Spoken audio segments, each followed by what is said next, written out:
Keur Massar, une commune en pleine expansion avec une population de 513 000 habitants pour 26 000 km² de superficie. Cette nouvelle cité connaît une urbanisation à outrance, mais elle est confrontée à une insuffisance d'infrastructures, surtout dans le domaine de l'éducation. C'est pourquoi l'État du Qatar, par l'intermédiaire de la fondation Cheikh Aid, a décidé d'offrir ce complexe scolaire à la commune de Keur Massar, au grand bonheur de l'inspection d'académie de Pikine-Guédiawaye. C'est l'occasion pour moi de remercier la fondation Cheikh Aid qui, en rapport avec le gouvernement du Sénégal, nous a doté de ce beau joyau dans un cadre véritablement approprié et également dans une zone où véritablement le besoin en éducation était réel.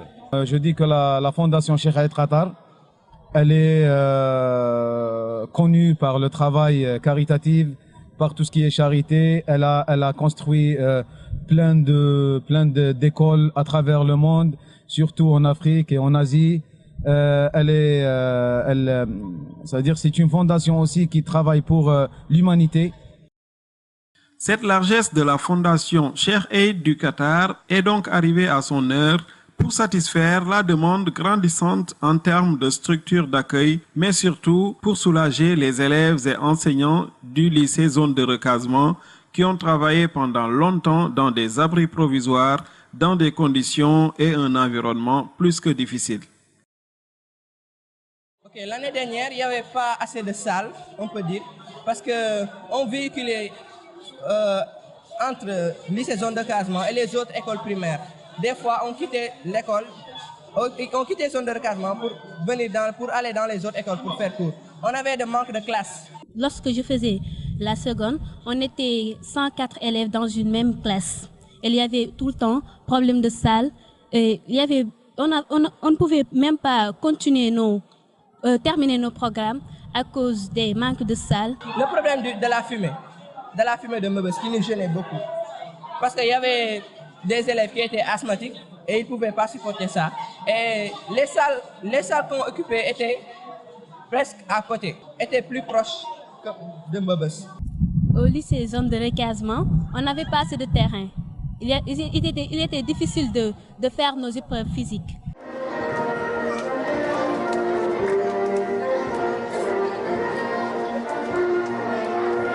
C'est donc avec une joie immense que les populations de Keur Massar ont accueilli le ministre de l'Éducation nationale, le président de la fondation Cheikh Aid et l'ambassadeur du Qatar au Sénégal pour l'ouverture officielle de ce joyau.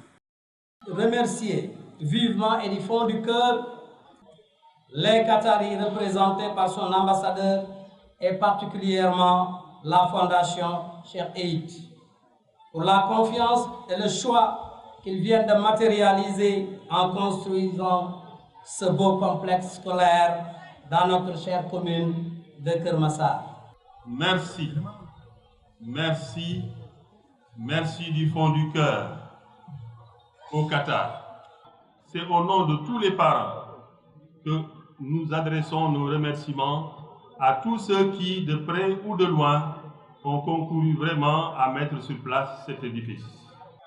Actuellement, nous croyons pouvoir travailler dans de meilleures conditions et nous remercions vraiment la coopération qatari, en particulier la fondation Aid. Le complexe scolaire de Keur Massar, il n'en existe pas beaucoup au Sénégal du point de vue de sa taille, de sa composition et de ses commodités. Tout ce complexe qui est constitué d'un primaire et collège et lycée, il est partagé en deux entités. Une entité classique, enseignement français, et une entité enseignement franco-arabe. Là où on a 6 classes pour le primaire en franco-arabe et 6 classes pour l'enseignement classique. Concernant le collège aussi, il est partagé en franco-arabe et enseignement classique. Et c'est la même chose pour le lycée, là où vous voyez derrière moi le bâtiment dédié à l'enseignement franco-arabe.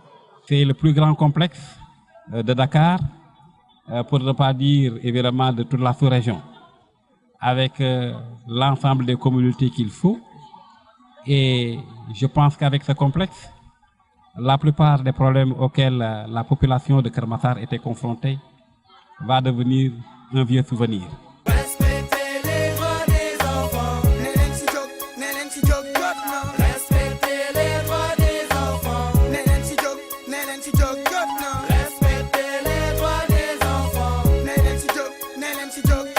mbedd mi di gën a tar luñ siy xaar siiw du jàmmi borom convention de droit de l'enfant li ko tax a jóg aar wareef ak yelleef xale jóg ngir droit de l'enfant gën a law boo ko jàngul doo ko xam sama yéene doon ma sas la ngir nga xam amul xaaj ak seen ngir li doon intérêt supérieur xale bi nañ leen si jóg mbokk suñu yàlla fa lañuy laaj comme que xam nañu suñu wareef ba noppi ngalla yéen ñu ñu yeggut na ngeen soppi te ngeen xam ni xale alalu yàlla la ku ko toroxal lu mu yàgg daa ko gis lii dafa tiis. Lors de la cérémonie d'ouverture, la plupart des intervenants se sont inquiétés de la gestion et de la maintenance de cet édifice. Bon, nous avons déjà enregistré un rush, mais une école a toujours une capacité d'accueil. Et je crois que le jour où la structure va atteindre ses limites objectives, nous serons obligés quand même d'arrêter parce que, en fait, pour l'entretien de cet établissement, il va falloir que nous puissions respecter les normes en la matière. Et je pense que ces normes-là vont être respectées pour que l'entretien et la maintenance ne souffrent d'aucun défaut. Il me plaît de rappeler aux élèves, parents d'élèves, professeurs et administrateurs du complexe scolaire que cet édifice est l'un des rares infrastructures du pays. Sur ce, nous avons l'obligation et le devoir de veiller à l'entretien, la pérennisation de tout cet investissement. Il y a une grande partie qui nous incombe, mais nous espérons que même la partie khatarite nous accompagnera pour que dans le futur, ce bijou restera tel qu'il est. Pourquoi pas, on continue avec d'autres manières et avec des méthodes qu'il faut mettre en place pour avoir une manière de co-gérer ou bien d'appuyer voilà le projet. Depuis quelques jours, nous sommes en train de travailler en rapport avec le maire de la commune de Keur Massar pour mettre en place un dispositif. Et je sais que ce dispositif-là, avec l'appui de tout le monde, pourra normalement fonctionner. Parce qu'il est bien d'avoir un joyau, mais également, le plus difficile, c'est l'entretien. Et tout ce rapport, toutes les dispositions vont être prises de manière à ce que, véritablement, l'entretien et la maintenance ne puissent souffrir d'aucun défaut. La particularité de ce complexe réside principalement dans les enseignements religieux qui devront y être dispensés. L'État du Sénégal mise sur la diversité de l'offre éducative. Il y a des parents qui ont choisi délibérément d'envoyer leurs enfants dans le général, mais il y a également d'autres parents qui ont choisi en fait le franco-arabe. Donc c'est dans le souci de diversifier davantage l'offre scolaire que véritablement cette structure a été mise en place ici. Et comme c'est une vieille demande des parents, donc je pense que sur ce plan-là, l'État a répondu favorablement à leurs attentes.